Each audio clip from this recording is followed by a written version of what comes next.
ఒకసారి హల్లెలూయా హల్లెలూయా 3 సార్లు దగ్గరగా ఎందుకు చెప్పిస్తానంటే ఎవరన్నా కొల్లెత్తు ఏదైనా నిద్రావస్థలో ఉంటే ఇది రమిస్తారని.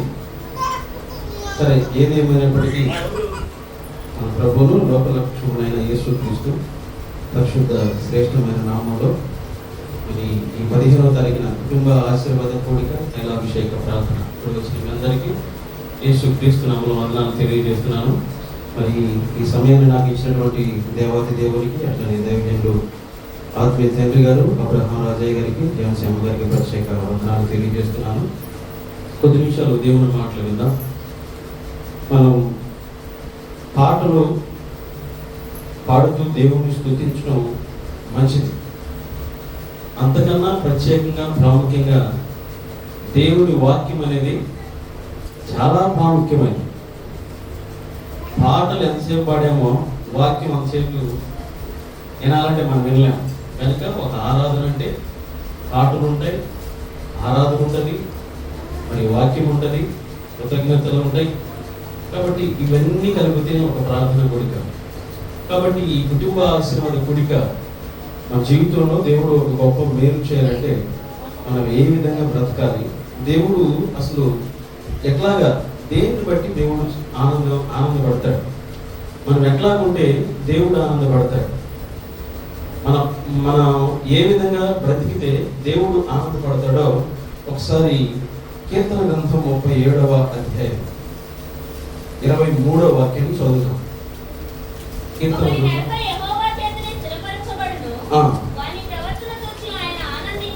ఎట్లాగంట వాని ప్రవర్తన చూచి ఆయన ఆనందిస్తాడంట. అంటే మన ప్రవర్తన బాగుగా ఉన్నప్పుడు దాన్ని చూచి ఆయన ఆనందించే దేవుడిగా ఉన్నాడు. మన ప్రవర్తన సరిగా లేదనుకోండి, ఆయనకి ఆనందం ఏమో కానీ దుఃఖాన్ని మిగిలించిన వారిగా బ్రతుకుతాం. కాబట్టి ఒకరి నడతను యెహోవా చేతనే స్థిరపరచబడును, వాని ప్రవర్తన చూచి ఆయన ఆనందించే దేవుడు. కాబట్టి మన ప్రవర్తన విషయంలో మనం చాలా జాగ్రత్తగా భయం కలిగిన వారిగా బ్రతికేటువంటి ఆ భాగ్యాన్ని మనం అందరం పొందుకుందాం గాక. ఏమైనా దేవుడు బిడ్డలారా, ఈ రాత్రికాల సమయంలో ఒక శ్రేష్టమైనటువంటి వర్తమానాన్ని మనం విందాం. ఏంటయ్యా వర్తమానం అంటే, ఒక మంచి నమ్మకమైనటువంటి భక్తుడిగా దేవుని పట్ల ఎంతో భయభక్తులు కలిగి బ్రతికి దేవుని యొక్క సేవకులకి, దేవుని నామాన్ని ఎరిగిన వారికి ఒక సహకారిగా బ్రతికినటువంటి ఒక వృద్ధుడి గురించి నేర్చుకుంటున్నాం. ఏంటి, తన బ్రతుకు కాలం అంతా కూడా ఒక నమ్మకంగా బ్రతికి, ఒక సేవకుడు దేవుణ్ణి ఆరాధించే సేవకుడికి తన వృద్ధాప్యంలో కూడా ఏ విధంగా సహాయపడ్డాడో, ఏ విధంగా నమ్మకమైన వాడిగా బ్రతికాడో, తన యథార్థతను ఏ విధంగా చాటుకున్నాడో ఆ వ్యక్తిని గురించి నేర్చుకుందాం. పరిశుద్ధ బైబిల్ గ్రంథం నుండి 2వ సమూయేలు గ్రంథం ఒకసారి 19వ అధ్యాయం, 2వ సమూయేలు గ్రంథం 19వ అధ్యాయం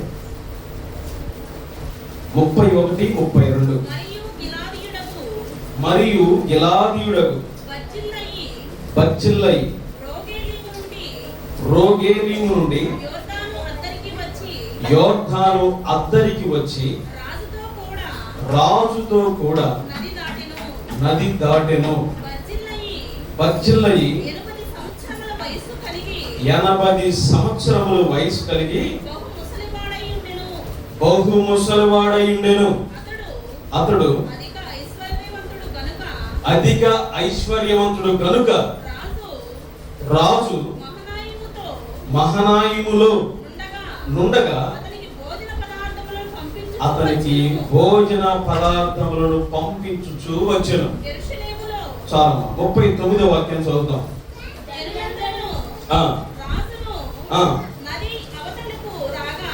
జనులందరూ రాజును నది అవతలకు రాగా రాజు బర్జిల్లయిని ముద్దు పెట్టుకొని దీవించెను.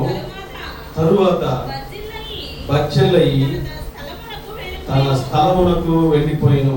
దేవుని బిడ్డలారా, ఒక మాటను 39వ మాటను మనం అందరం కూడా ఒకసారి నేను చదువుతాను, మీరు అందరూ చెప్పండి. జనులందరూ రాజును నది అవతలకు రాగా రాజు బచ్చెల్లైని ముద్దు పెట్టుకొని దీవించెను. దేవుని బిడ్డలారా, ఒకసారి ఎప్పుడైనా మీరు బచ్చెల్లయి అనే పేరు విన్నారా? చాలా మంది ఇదే ఉంటారు. ఎందుకంటే దేవుని వాక్యాలు మీరంతా కూడా వాక్యాన్ని చదివే వాళ్ళు కనుక, అర్థం చేసుకునే వాళ్ళు కనుక ఏదో ఒక సందర్భంలో బచ్చెల్లయి గురించి వినుంటారు. ఏ పేరు? అతని పేరు బచ్చెల్లయి. అయితే బజ్జీలు కాదు, బచ్చెల్లయి. ఏ పేరు? బచ్చెల్లయి. ఆయన గురించి ఇక్కడ రాయబడింది. అతను దేశం ఏంటంటే గిలాదు దేశం, అంటే యోర్దానుకు తూర్పుగా ఉన్నటువంటి ప్రాంతం. ఆ గిలాదు దేశంలో ఉన్నటువంటి ఒక చిన్న గ్రామం రొగేలి అనేటువంటి ఒక ప్రాంతం. ఇక్కడ రాజు అనే మాట చదివాం. రాజు పేరేందో లేదు. ఎవరు చెప్తారు రాజు పేరు? ఎవరు చెప్తారు? దావీదు. మంచిదన్న వందన. ఈ రాజు ఎవరైనంటే దావీదు. ఇక్కడ రాయబడిన మాట బచ్చెల్లయి అని అంటే ఇనుము వంటి వాడు అని అర్థం. ఏంటి? ఇనుము వంటి వాడు. ఇనుమును మనం ఉంచుతామా? వంచలేము. దాన్ని ఏదైనా మనం నాశనం చేస్తామా? నాశనం చేయలేము. ఒకవేళ అది నాశనం అయిపోవాలంటే ఏమైపోవాలి? తలుగుతానే నాశనం అయిపోయింది. ఎట్ట అయిపోయింది? ఎండలో పడేసామనుకోండి, తుప్పు పట్టి తలుగుతానే నాశనం అయిపోయింది. బచ్చెల్లయి గురించి రాయబడిన మాట, ఆ పేరుకి అర్థం ఇబ్రూ భాషలో ఏంటంటే ఇనుము వంటి స్వభావం కలిగిన వాడు. ఏదయ్యా అంత ఇనుము వంటి స్వభావం కలిగిన వాడు అంటే తను తీసుకునే నిర్ణయాలు అంత కఠినంగా ఉంటాయి. తను తీసుకున్నటువంటి ఏ విషయమైనా పూర్తిగా దాన్ని చేయగలుగుతాడు నిబద్ధత కలిగి. అందుకనే బచ్చెల్లయిని ఏమని పిలిచారంటే, ఆ పేరుకి అర్థం ఏంటంటే ఇనుము వంటి వాడు. కొంతమంది పేర్లు కోటీశ్వరుడు అని పేరు పెట్టుకుంటారు, కానీ కోటేశ్వరరావు ఇంట్లో ఏమి ఉండదు. పేరుకు తగినటువంటి ప్రవర్తన ఉండదు. కొంతమంది యేసు అనేటువంటి పేరు పెట్టుకుంటారు, యేసుకు తగినటువంటి పేరుకు తగినటువంటి ప్రవర్తన ఉండదు. ఇందాక మనం చదువుకున్నాం కదా, ఒకని ప్రవర్తన బట్టి ఆనందించే దేవుడు. దేవుడు నీ గురించి అయినా నా గురించి అయినా ఆనందించాలంటే మనం ఒక మంచి ఉద్యోగాన్ని సంపాదించి ఆయన ఆనందించడం లేదు, మనం కొంచెం అందంగా తయారైతే ఆయన ఆనందించే దేవుడుగా లేదు, మనం కొంత పోగేసి సంపాదిస్తే ఆయన ఆనందించే దేవుడుగా. ఒక పాపంట మారు మనసు పొందితే పరలోకమే సంతోషించడమే కాదు, దేవుడు కూడా సంతోషిస్తాడట. దేవుడికి ఒకసారి స్తోత్రం చెల్లిద్దాం. హల్లెలూయా. దేవుడిలారా, ఈ బచ్చెల్లయి ఎవరైనంటే ఇనుము వంటి మనిషి, ఇనుము వంటి విశ్వాసం కలిగిన వాడు. మన భారతదేశంలో కూడా ఐరన్ లేడీ అనేటువంటి ఒక మాటను మీరు చదువుకున్న వాడికి బాగా అర్థమవుతుంది. ఎవరు చెప్తారా? ఇంకా ఐరన్ లేడీ, ఉక్కు మనిషి సర్దార్ వల్లభాయ్ పటేల్. Iron lady Indira Gandhi. ఆమెకు పేరుంది, ఇందిరాగాంధీకి ఐరన్ లేడీ. ఎందుకు ఆమెకి అలాంటి ఇనుము లాంటి మనిషి అన్నారంటే, ఎమర్జెన్సీలో కానీ లేకపోతే ఆమె తీసుకునే నిర్ణయాలకి నేటికి కూడా చెప్పు చెరల. ఆమె తీసుకునే కఠిన నిర్ణయాలు బట్టి, ఆమె కొనసాగించిన పాలన బట్టి జనులు ఆమెను ఏమని పిలిచారంటే ఇనుము వంటి మహిళ అని పిలిచారు. దేవుని బిడ్డలారా, లోక సంబంధంగా ఇనుము వంటి మహిళ కానీ మనం ఇప్పుడు ధ్యానిస్తున్నటువంటి బచ్చెల్లయ్య అలాంటి వాడు కాదు.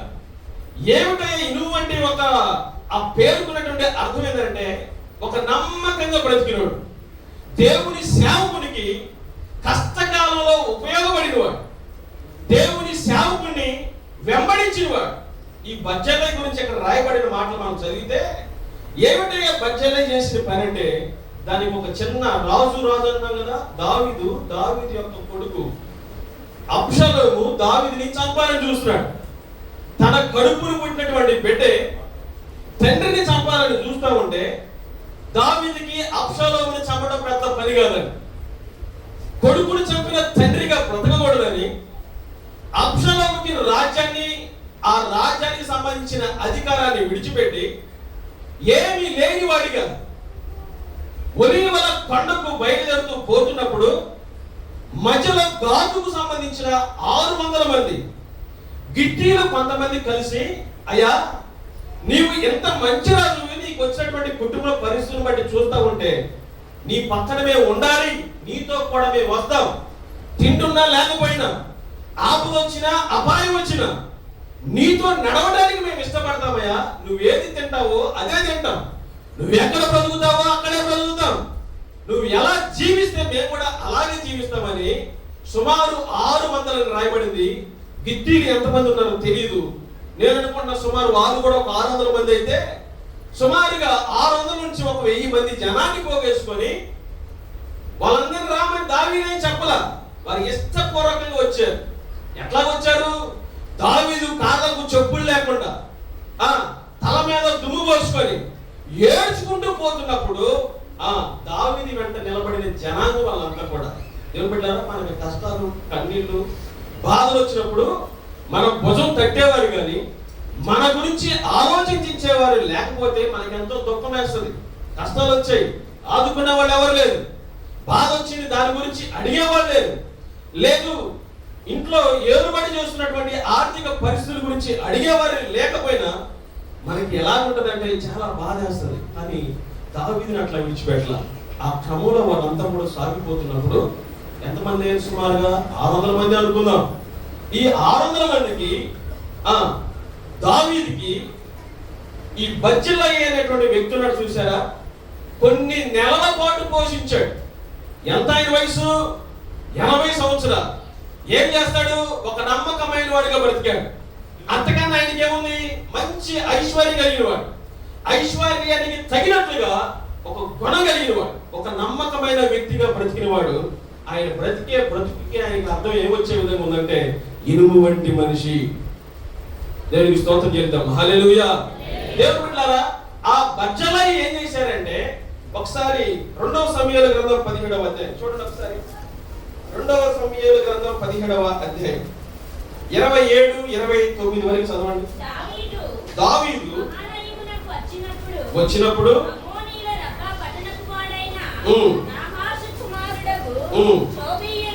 టోబీయును 17-27-29 అదేనా?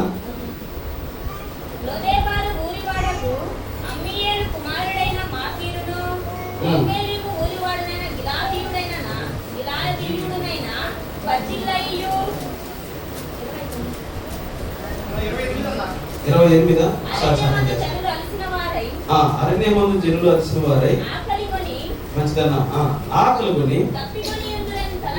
దప్పిక కొనుందిరని తలంచి పరుపును, పాత్రలు, కుండలు, గోధుమలు, ఎవలు, పిండి వేసిన గోధుమలు, కాయధాన్యములు, చిక్కుడుగాయలు, పేలాలు, తేనె, వెన్న, గొర్రెలు, జున్ను ముద్దలు దావీదును అతని యొద్దనున్న జనులను భోజనము చేయుటకై వాటిని తీసుకుని వచ్చినాయి. దేవునికి స్తోత్రం చేద్దాం. హల్లెలూయా.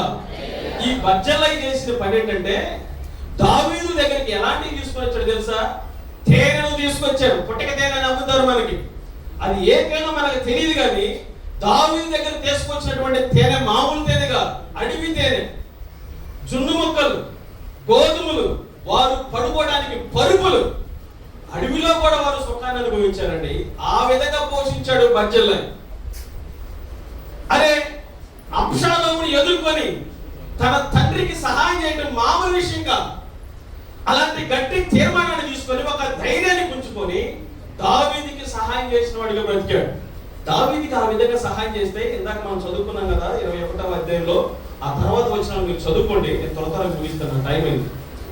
దేవుని బిడ్డలారా, అక్కడ రాయబడిన మాటలు శ్రేష్టమైన మాటలు ఏంటంటే, అయ్యా నాకు ఈ విధంగా నువ్వు సహాయం చేసావు కనుక. కొంతకాలానికి నెలలు పోషించిన తర్వాత దావీదు కొడుకు అబ్షాలోము చనిపోయాడు. చనిపోయిన తర్వాత దావీదు మళ్ళా రాజ్యాన్ని, అధికారాన్ని చేపట్టాడు. చేపట్టిన తరువాత దావీదు బయలుదేరి రాజ్యానికి వెళ్ళిపోయేటప్పుడు బర్జిల్లయితో అంటాడు, బర్జిల్లయి నీ వయసు 80 సంవత్సరాలు కదా, నీవు నాతో కూడా వచ్చాయి, నా రాజమందిరం నీకు భోజనాన్ని ఏర్పాటు చేస్తాను, నాతో కూడా నీ ముందు అంటే. అయ్యా నేను 80 సంవత్సరాల వయసు కలిగిన వాడు, నీ రాజ్యానికి నేను వచ్చి నీ యొక్క ఆ శక్తి నాకు లేదు.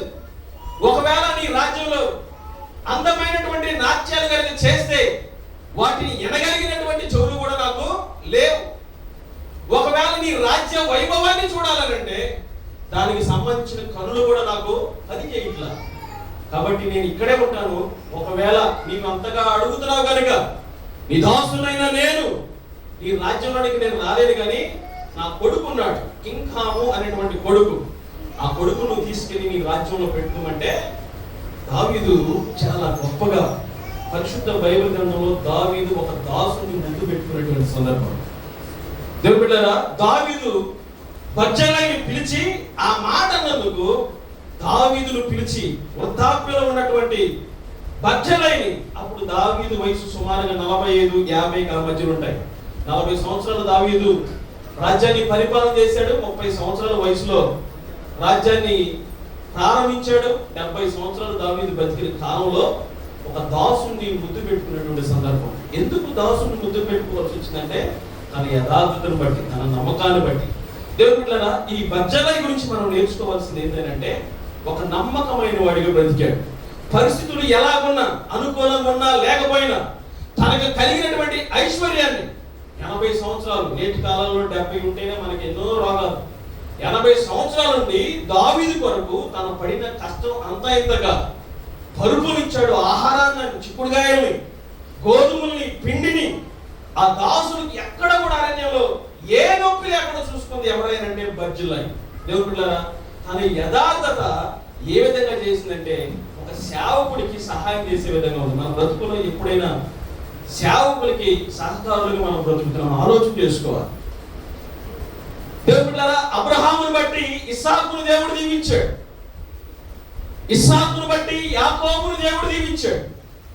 యాకోబును చేర్చుకున్నటువంటి తన మామైన లాబాను యాకోబుకు దేవుడు తోడై ఉన్నాడని లాబాను కూడా లబ్ధి పొందాడు. దేవుని బిడ్డలారా, ఒకసారి అబ్రహాముని వెంబడించినటువంటి లోతును కూడా దేవుడు దీవించాడు. లోతుని దేవుడు పిలవల, అవునా కదా? దావీదు అబ్రహాముని వెళ్ళమని చెప్పాడు. అబ్రహాముతో కూడా లోతు వెళ్ళాడు. వెళ్ళినటువంటి లోతు అబ్రహాముకి ఎంత ఆస్తి, ఎంత పనులైతే ఉన్నారో లోతుకు కూడా అంతమంది పనులు ఉన్నారు. దేవుని బిడ్డలారా, ఒకవేళ నీకు నాకు పిలుపు లేకపోవచ్చు, పిలుపు ఉన్న వారితో నువ్వు వెంబడించిన దేవుని యొక్క ఆశీర్వాదం దిగి వస్తుంది. దావీదు ఏ విధంగా అయితే దీనుడైనటువంటి వృద్ధాప్యంలో ఉన్న బర్జిల్లయిని ముద్దు పెట్టుకున్నాడో, దేవుడు నమ్మకంగా బ్రతికితే బలా నమ్మకమైన మంచి దాసుడా దేవుడు తలంపునిచ్చాడు. మత్తయి సువార్త 23వ అధ్యాయంలో వారు తీసుకున్నటువంటి తలంపులు ఒక్కొక్కరు దాన్ని డబల్ చేశారు, ఒక్కొక్కరు అంతే చేశారు.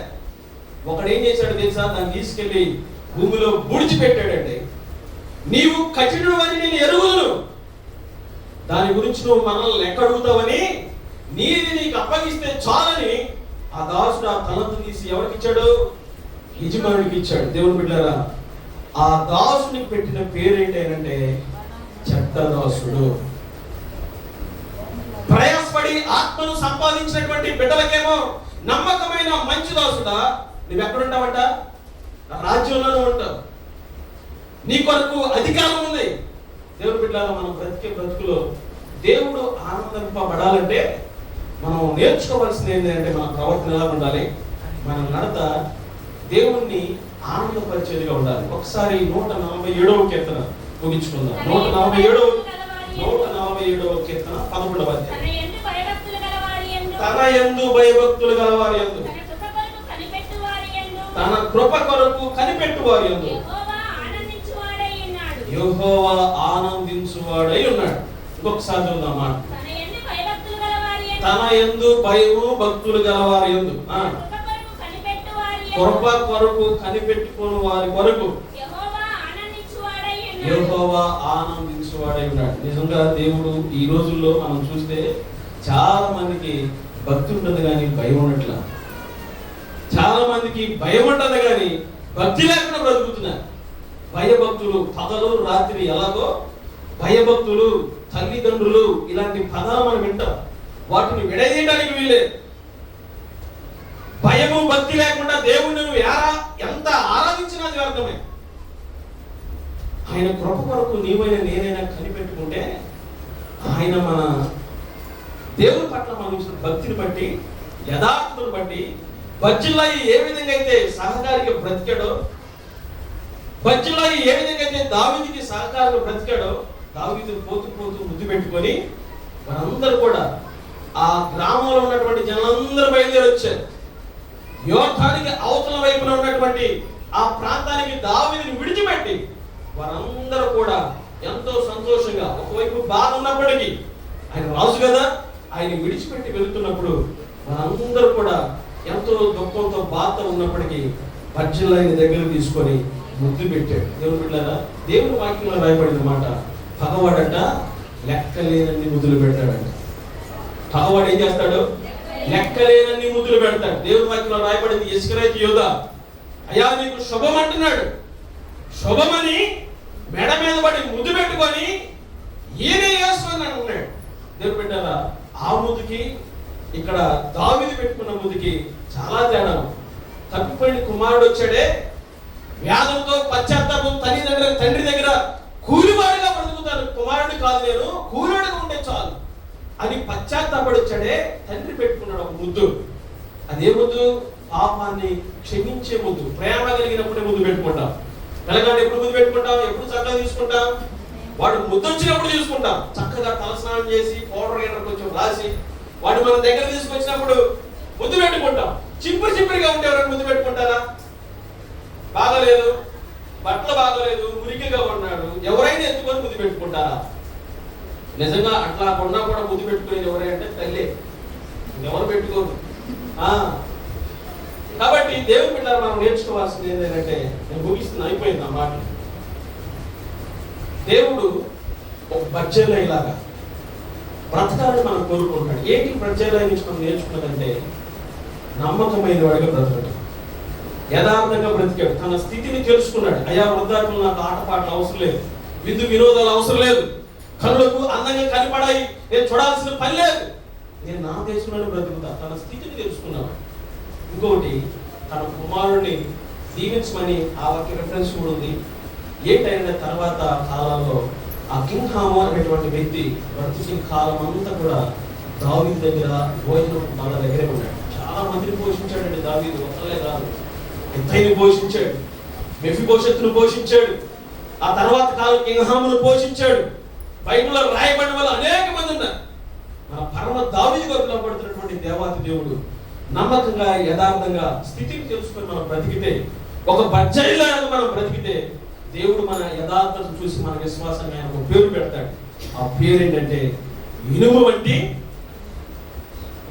స్తుతి గానమే పాడనా. అందరూ కలిసి పాడనా. జయ గీతమే పాడనా,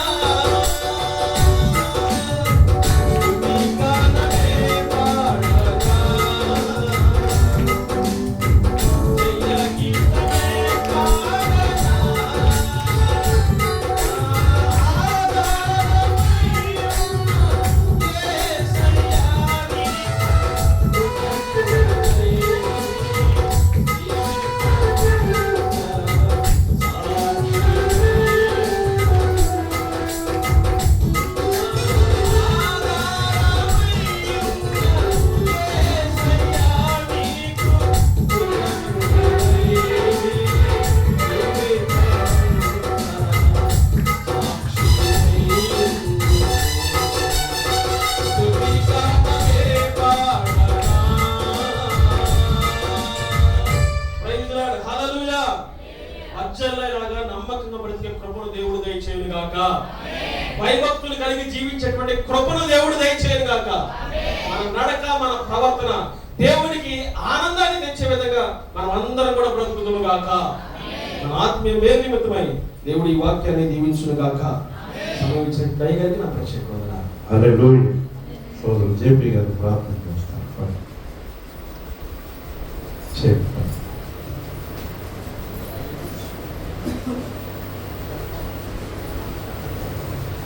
ప్రేమానమ్మకమైన మా గొప్ప దేవ, ఈ పరిశుద్ధమైన పాదములకు వందనములు, స్తోత్రములు చెల్లించుకుంటున్నాం తండ్రి. ఆయన గడిచిపోయిన కుటుంబ ఆశీర్వాద కూడిక నుంచి ఈ కుటుంబ ఆశీర్వాద కూడిక వరకు మీరు మమ్మల్ని అందరినీ కాచి కాపాడే విధానాన్ని బట్టి మీకు వేలాది వందనాలు, స్తుతులు, స్తోత్రాలు చెల్లించుకుంటున్నాం తండ్రి.